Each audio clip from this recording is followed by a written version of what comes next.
Hello everyone and welcome in a new Coach Academy Lab Guide. I'm Corentin Guinez, driver for Simmercy, and today we are on Spa-Francorchamps for the first week of the season 1 of 2026 with the Ford Mustang GT4.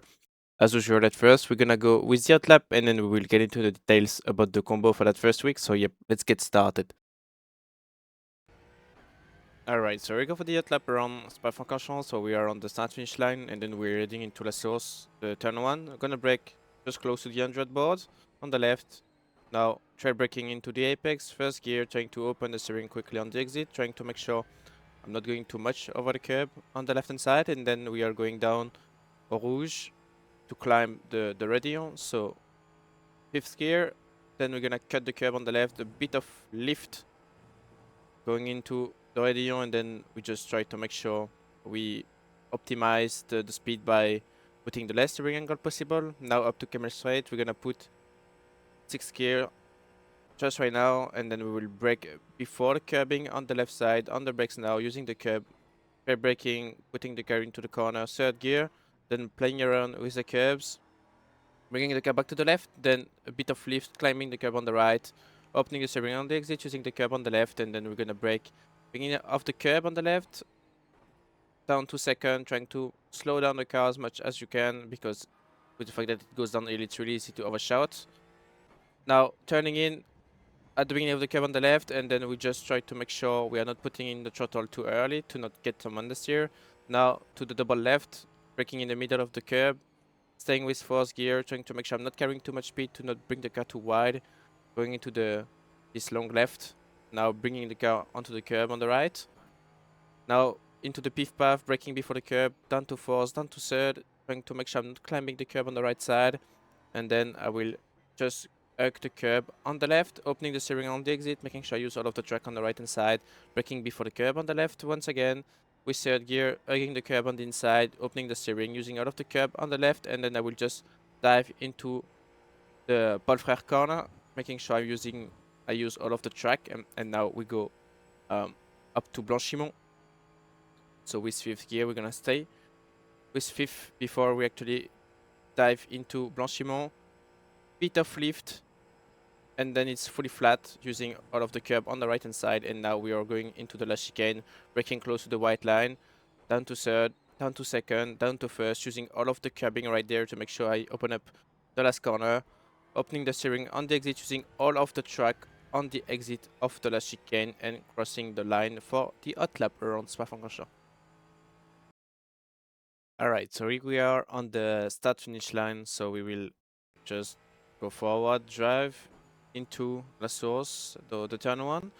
So as I said during the hot lap, I'm just using the 100 board usually, but also you have, before that, it looks like there is a sort of, not deep, but like a small compression before going uphill again. So this might pretty much match this part of the track with the 100 board. That's what I'm looking at. I don't really know how to call this, but yeah. And I guess you also have on the right side the LED panel, the flag panel. So this might be also another reference you can use. I actually didn't or never looked at this thing, but this also can be a good reference as a braking reference going into this going into La Source. So just gonna brake around the 100, as you can see, going on the brake around 80%, just under 80%. And then as you can see, as soon as I'm going into the corner, I'm not trying to turn in too early, because the idea there is to make sure I put most of the steering angle at first. So then once I'm facing the exit, I can just open the steering and focus on throttle. So that's um, really the case with the three front engine cars, the Mustang, the M4, and also the AMG. With the Porsche, you can do slightly different, because obviously you have loads of traction with the Porsche, but with those three cars, the three other cars, you really need to make sure you nail the exit. So that's why you make a bit more effort at first, and then you just focus on the exit. So down to first, taking a bit wide on the entry, using the curb on the inside, as you can see. And then as soon as I'm facing the exit, I will quickly open the steering, as you can see, and then I can put all the power down. As I said, trying to make sure I'm not climbing too much the curb.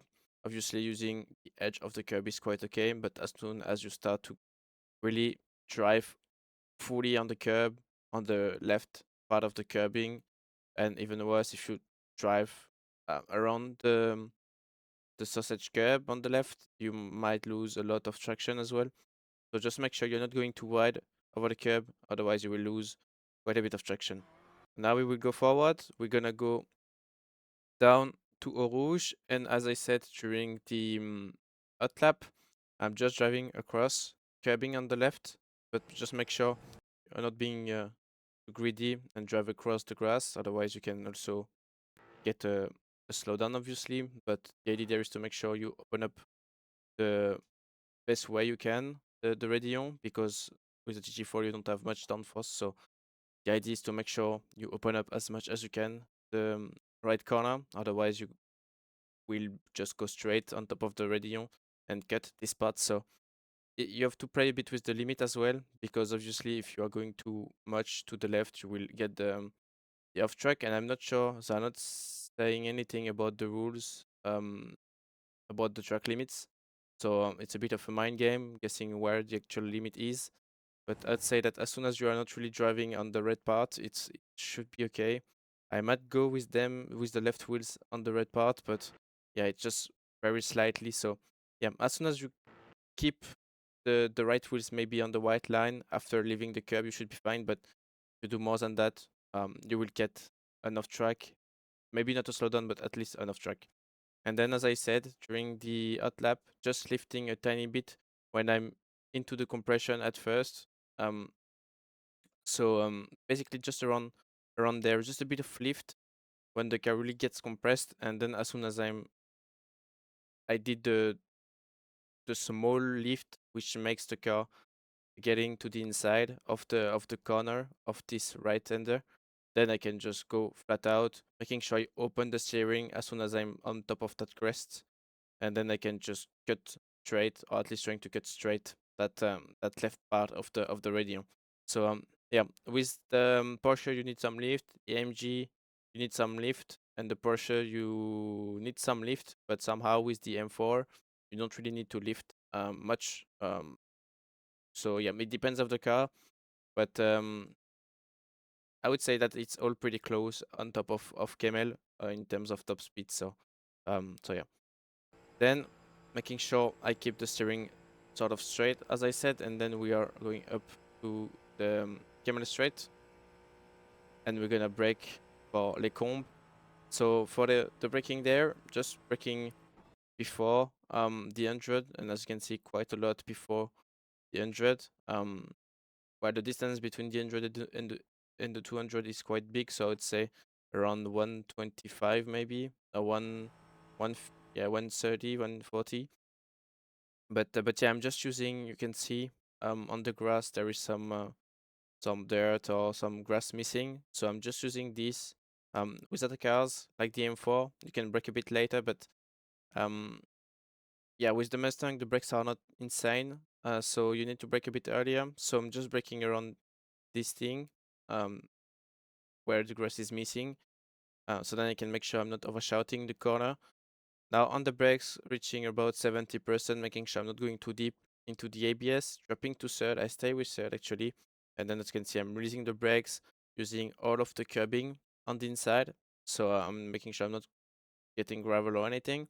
And the idea there is to make sure you are not carrying too much speed on the exit, because then you have this left one where you have to stay quite tight also on the exit. So it's very important to make sure you're not going too fast going into this right hander, because then you can ruin this sector just by overshooting this this first right hander. So you have to make sure you keep enough speed, but at the same time not going too fast, and then you can just turn to the left.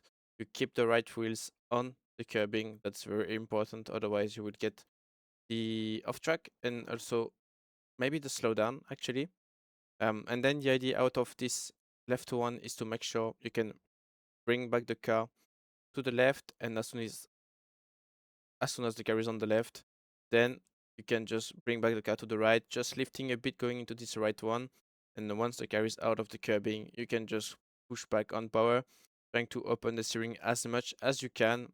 And yeah, that's pretty much about it. As you can see, using all of the curbing on the inside, opening the steering, using the curb on the left, and now we are going into Brussels corner. So for this one, braking at the beginning of the curbing on the left, gonna go up to 70% once again, down to second, and the idea there is to hold the brakes, but just slightly to make sure you keep the car on the inside. You don't wanna bring the car too wide because obviously you don't have loads of front end, so it's gonna be difficult to bring back the car to the inside, considering we are not using the normal layout but the bike layout. So you have to make sure you bring the car even earlier compared to what you are used to do, because you have the left-hander coming a lot earlier compared to the normal layout. So you have to make sure you bring the car tight earlier. So going wide doesn't really work in my opinion. You have to stay all the way on the inside. So you need to keep a bit longer the brakes, I would say, or at least you would need to be careful you are not carrying too much speed going into this corner. And then mid corner, you can just go back on power, trying to make sure you give a bit of rotation out of the power, but at the same time, making sure you're not bringing understeer as well. So yeah, you have to just manage the amount of power you're putting, and then you just bring the car to the right, and as soon as you are arriving on this curbing on the right, you can just steer to the left. You're just going to brake a tiny bit, but yeah, it's almost like no braking. And yeah, it's mostly about lifting. At that point, you're just lifting, and as soon as you are on the apex and the car goes downhill into the compression, then you can just put the power down, because the car is most likely not going to give up traction or grip. So you can just from there put the power down, opening the steering once you are done with the compression, and then you just the run down to the double left. As you can see, I'm cutting quite a bit the left part. So yeah, you have to make sure you're a bit greedy going into that one. The car doesn't lose grip or anything, so it doesn't look really natural, I would say, but it works really nice, and also opens up the exit at the same time. And yeah, on the exit, don't be scared of using a lot, like all the track. Obviously, as soon as you don't end up on the grass, it's okay. But yeah, that's all you can do going into this left one. Now the double left, braking in the middle of the curbing. So basically at the, I would say at the 75 or 80, because I'm braking after the 100, which is the beginning of the curbing. So I would say, yeah, close to 75, between the 50 and the 100. Um, and it's not a massive braking, it's just like 60% or so. And then as soon as I'm going into the corner, I'm just releasing the brakes, and from the apex of the first left, I'm just going on power, trying to carry the momentum. You have to be careful about the power, not putting too much power, because it's really easy to pick up some understeer, and then you just try to keep the car to the inside, but this most of the time brings some oversteer at the same time. So yeah, you have to make sure you're not carrying too much speed going into these left ones. It's massively important, because you can easily drop a tenth if you push too much, and that's not the thing to do there, especially with the new update on the GT4. I mean, not they haven't updated the car much this new season, but obviously with the season 4 of 2025, they've done massive changes, and since that update, you cannot push as much as you were doing. So it's important to make sure you keep it smooth with the car. So yeah, just braking the car on the apex, and once I'm on the apex, I just use the power to get the rotation and keep the car on the line I want. As you can see, I'm not flat, and once I'm reaching the apex of the second left, then I go flat. But as you can see, I really keep a small amount of lift, because I don't want to get oversteer, and at the same time I don't want to push too much, having to open the steering, and then it gives me understeer, and I end up going most likely too wide and get the off track on the exit. So, and also running wider means more distance So more distance means worse lap time. So yeah, that's something you need to focus on. This looks actually easy, but it's not the easiest corner because obviously the car is a bit light as well. So yeah, that's something you have to keep in mind. Pushing is a thing, but pushing way too much doesn't work. Obviously, if you're not pushing enough, you're gonna lose drop a bit of time because you're not going out enough. But yeah.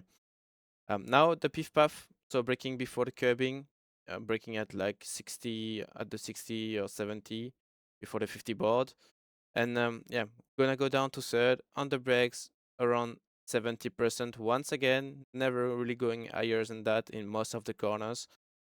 Down to third, as I said, I'm not climbing the curb on the right, so as you can see, I keep the brakes to get the rotation, keep the car close to the curbing, and as soon as I'm mid corner, I go on power, not fully obviously because I don't want to bring the car too wide before going for this left-hander of the pith path. So just going on power to get some rotation, obviously bring some momentum, but the idea there is to keep it a bit tight, I would say, out of this right one. And then I can dive into the left, going on power, using a bit of curbing. And once I'm out of the curbing, I can just open the steering, as you can see, going full power, using all of the track on the right hand side. And the idea there is to make sure you're not staying too much on the curb on the right. So ideally, if you can put the right wheels on this green part and the left wheels on the track, it's good because with the Mustang and the M4, the curbs feel a bit worse, I would say, in terms of traction. So if you can avoid them, or at least if you can avoid driving for too long over them, it's better. Now we are going into the campus corner, so we're gonna brake before this curb on the left. So just a few meters before, actually. Then we're gonna go. We're gonna stay with third gear, I believe. We don't drop to second, which makes sense actually because it's going to pass for second. So yeah, just braking before the curbing. As you can see, I'm gonna use a bit of curbing on the braking, and then it's not a massive braking. It's just about 60% peak, but it's going quite quickly down to 50. And yeah, as you can see, just bringing the car into the corner on the brakes, then just using a bit of curbing. And the idea there is to make sure you're really smooth on the steering input because you just don't want to put too much steering as you keep quite a lot of power through the corner. As you can see, as soon as you are on the exit, you are quite quickly smashing the power. So it's really important to make sure you are really settled into the corner. And once you are facing the exit, you can just open up the corner without having to keep too much steering angle. So yeah. And on the exit, you just use all of the track. So that's something we were doing already before. So nothing changed there. And as you will see, I'm staying quite long um, into this curbing because I don't want to end up um, turning in too early because the front end is not going to help me to carry the speed. And also the fact that you leave the curb a bit later with the compression actually helps the car to rotate a bit. So yeah, leaving the curb too early means that I will have more steering angle as well all the way. There, I'm gonna use the fact that the car out of the curbing gets like sort of compressed, and then with the rear axle, it gives me some rotation. So yeah, that's what I'm doing. I think I'm also doing that with the GT series, but yeah, GT series is a bit less of a big deal because you have more downforce. But yeah, with the GT4, that's what I'm doing. And then off the curb, on power, using the curbing as well on the inside. And once I reach the curb on the inside, basically from there, I can just go full power, going up to force, using all of the curb on the exit. And now we are going up to Blanchiment, so we're gonna go fast forward because there is nothing really interesting from there. Now Blanchiment. So as you can see, I'm using all of the track on the right. Just need to keep the left wheels on the track, obviously, because then you are going to get enough track. But yeah, once I'm really getting close of the corner, I'm just gonna go back to the left. Just gonna lift as soon as the car is back on the track. And once I'm reaching the apex, then I can just match the power. So once again, once I'm reaching pretty much this part of you have the tire marks, just right there, crossing the white line. Once I'm reaching these, pretty much, I'm just turning in just after that, just lifting as soon as I'm crossing back with the right wheels, the line. So just a bit before that, but once I'm turning in, I'm just lifting. I bring the car with a bit of power to the curb, to the inside, and once I reach the apex, I just go fully flat. I keep the left wheels on the curb just right there, and then we are heading towards the last chicane. So for the last chicane, just you have this white line. I'm just gonna brake around that white line. So as you can see, crossing the white line just right now, going deep on the brakes, reaching 90%. That's quite a bit, but at the same time, it's one of the few brakings you have to do it, obviously, because you are going from maybe 260 or maybe not 260, 245 to to yeah, maybe 60 kilometers. Yeah, 63. So yeah, that's quite a big delta of speed. So obviously you need to brake harder. That makes sense. And then yeah, just try to make sure you bring the car to the left, and then we're gonna go down the gears, down to first. And that's not something we are really used to see in real life. They are doing it a lot more. They're using a lot more curb, but yeah, as you can see, I'm using a lot of curbing. Actually, using all of the curbing possible, just keeping the left wheels on the curb. But yeah, you can use all of the curb. The curb doesn't move, and then as you can see, it's really open up the last corner. So yeah, that's something you have to do with the GT4. With any cars, it works. So that's not just with the Mustang. And yeah, down to first on the brakes, and once I'm off the curbing, I can just go back on board, lifting before heading into this left one, and then once I'm out of the left, I can just open the steering, use first, and as you can see, you can use all the track. On the exit doesn't really look realistic, actually, because I don't think in real life they're really doing that, but you can just put the left wheels on the green thing. Obviously, make sure you are not going too wide and you stay close to the curbing, otherwise you will get the off track. But yeah, and then just going up to second, up to third before the line, and we are done for the lap around Spa. Alright everyone, we're done for today. That was the week 1 lap guide of the Sports Car Challenge by Falcon Tire. First week of the season, so yeah, just enjoy it. That's Spa, so it should be uh, very popular, I guess. Don't forget to like and subscribe to the Coach Dev Academy channel and join the Discord server if you have any questions about all the work we're making, especially going into this new season. And yeah, see you next week for the week 2. See you next time. Bye bye.